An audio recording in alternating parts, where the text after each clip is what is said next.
let's do a thought experiment for a second. So imagine that um that you know how Elon Musk just sent the guys, the two astronauts to the space station, right? With the SpaceX rockets. Um, Imagine that those people on the station are gonna be there for a whole year, right? And imagine that two of the astronauts, decide to have sex and have a baby, right? And let's say that they have this baby in the space station, and this baby is born in space without gravity, essentially, where the baby is just gonna essentially be born floating, right? Just from your understanding of like biology and chemistry and physics, what do you think the baby would evolve to look like? So let's say the baby is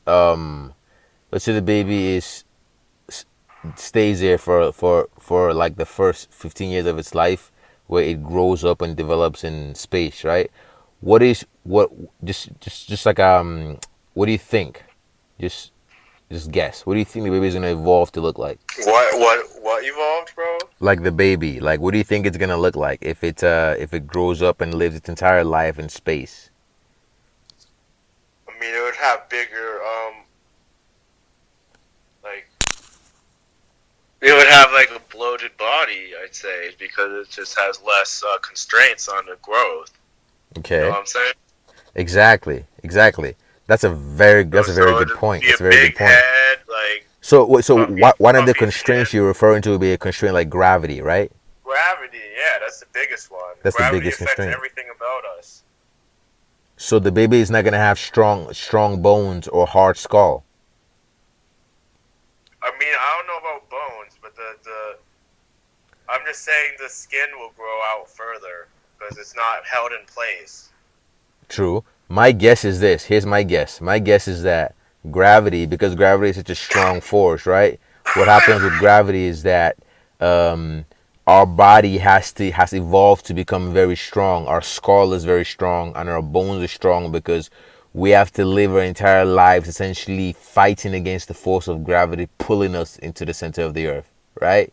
So from that perspective, right, if we are born in space and we don't have this gravitational force pulling down on our body is gonna, exactly like you said, is gonna evolve to be almost like jellyfish, like soft, like a newborn baby. It doesn't harden, right? And also, I'm gonna guess that the head is gonna be pretty big too, right? Because the head is gonna grow to proportions that aren't constrained by any sort of extra forces like gravity, or at least not forces as strong as gravity, right? So from that perspective, the baby will you could say the baby wouldn't look like a regular baby born on planet Earth with our gravity, correct? Yeah. So let's say that baby now, after the baby's lived in space for a long period of time, and we decide to bring the baby down to Earth. And let's say the baby's obviously not going to be able to live on Earth because it's not used to this environment, right? And the baby is not going to look like a regular baby. It's going to be bloated, like almost jellyfish like, and in a way, alien like, would you say? Oh yeah. So, from that perspective, would you say, Dan, that that's essentially what an alien is? Yeah. Right? And the reason why I'm asking you these questions in this order, right, was because I was thinking like this, like, so There's gonna be a new branch. It's like possibly a hard fork. exactly, it will be a hard fork. It will be a hard fork for the evolution of humans. I mean, depending on how big of a deal it is, like it Well, could just be another trait, or it could be a whole different species. But I'm not a exactly, biologist. I'm not biologist, so I actually don't know how it turned out. exactly. So So so so so so so let's just think about it for a second. So, given that it's in space, the baby is born in space, it's gonna have fewer constraints as opposed to if it was on Earth. So, just from a logical perspective, I mean, yeah, logically it should, yeah. we're gonna assume that it's gonna be more intelligent, and it's gonna be just more fluid with the universe because of just its its place of birth essentially. Changes everything.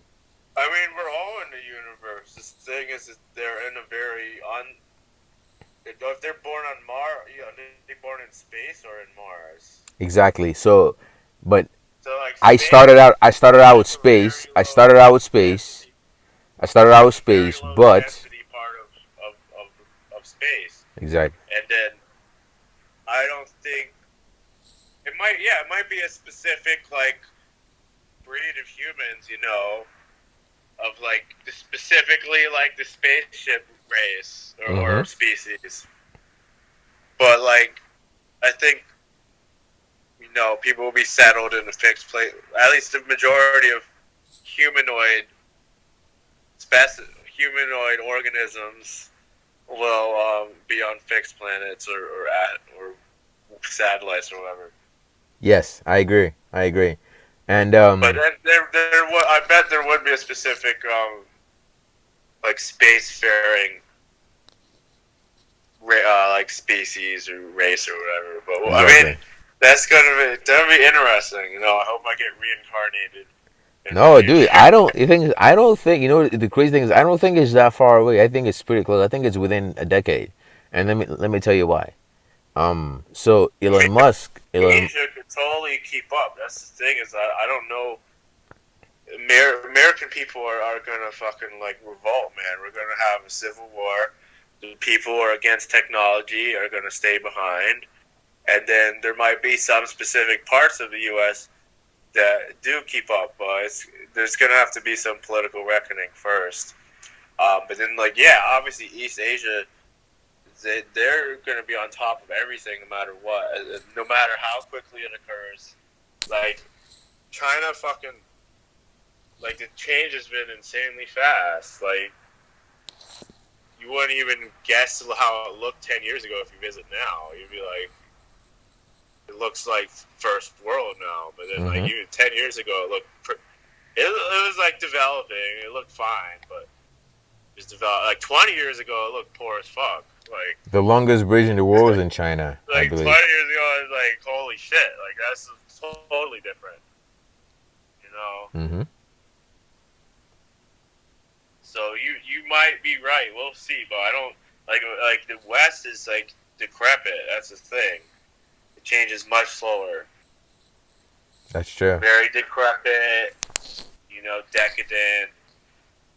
That's why they had to get someone like Trump, who's like, you know, he's doing a good job, but you know there could be much better candidates, but they don't want it. That's the thing. It's like they don't even want the job because they have more power not being president. You know what I'm saying? They get more benefits. So like we need him, who's like he's near the end of his career. You know, he's doing it for the people, but you can't rely on that forever. He's Yes, too I young agree with you. on. He's and that's one of the reasons why I think it's so interesting is because of his age. Because the motivation to make money really isn't. I wouldn't think it's one of Yeah, his he main doesn't. That doesn't motivations. matter at all. He's like it's Exactly, about and glory. I It's think about that people fucking that being immortal, man. Like exactly fucking Pythagoras and like Julius Caesar. You that's know. that's what you really want to look into. But the thing is, a lot of people don't think about it until they get really old.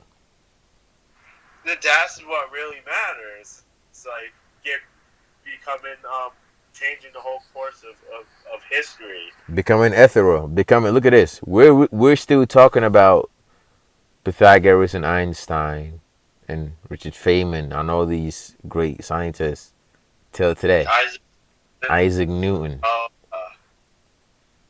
those decades and centuries and thousands of years after they yeah. lived. That those guys in a way were pillars. If you think about it, of their eras, right? They were the pillars, and I have a hypothesis that these same pillars exist and are just transformed into each new dimension. and expressed into different individuals in different ways, but it's the exact same energy.